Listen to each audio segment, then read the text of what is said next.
Welcome back, everybody. In this lecture, we're going to introduce you to combination, what they are, and when to use them. Combinations represent the number of different ways we can pick certain elements of a set. Imagine you are trying to pick 3 people to represent your company on a very important technology-related conference. There are 10 people working in the office, so how many different combinations are there? If you calculated this as a variation, your answer would be 720. But you would be counting every group of 3 people several times over. This is because picking Alex, Sarah, and Dave to go to the conference is the same as picking Alex, Dave, and Sarah. As you just saw, variations don't take into account double counting elements. That is where combinations step in. This next sentence might sound confusing at first, so please pay close attention. We can say that all the different permutations of a single combination are different variations. Let us look at the Sarah, Alex, and Dave example. Choosing those 3 to represent the company is a single combination. Since the order in which we pick them is not relevant, choosing Sarah, Alex, and Dave is exactly the same as choosing Sarah, Dave, and Alex. Dave, Sarah, and Alex, Dave, Alex, and Sarah, Alex, Dave, and Sarah, or Alex, Sarah, and Dave. Any of the 6 permutations we wrote is a different variation, but not a different combination. That is what we meant when we said that combinations take into account double counting. Okay. Recall that the formula for calculating permutations of n many elements is simply n factorial. Since n is 3 in this case, there would be a total of 6 permutations for choosing Alex, Dave, and Sarah. Since variations count these 6 as separate, we are going to have 6 variations for any combination.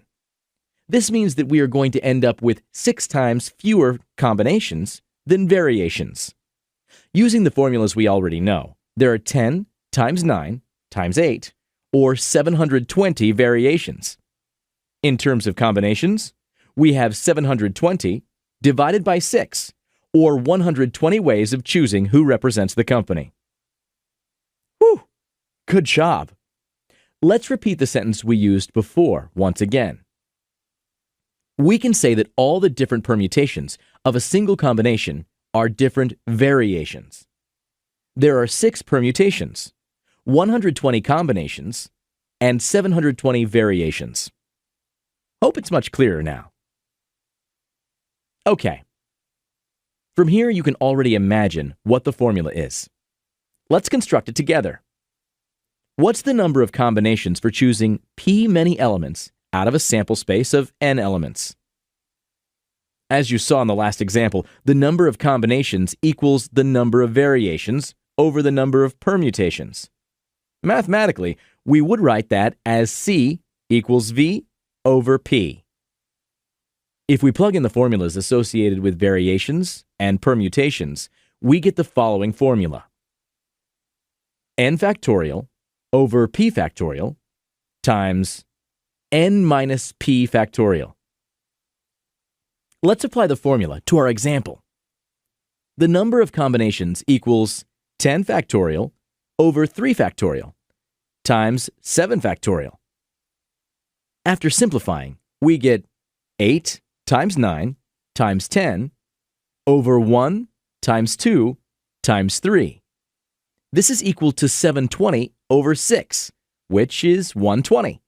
Exactly what we got earlier. Just to make sure everything is on the same page, let's go through another example. What if we had to choose 4 out of 10 people to go to the conference? According to the formula, we are going to have 10 factorial over 4 factorial times 6 factorial combinations of doing so. After some simplifications, this would equal 7 times 8 times 9 times 10 over 1 times 2 times 3 times 4. After computing the values, this equals 5,040 over 24, which is 210. Good job, everyone. In the next section, we are going to introduce an important property of combinations: symmetry. See you all there, and thanks for watching.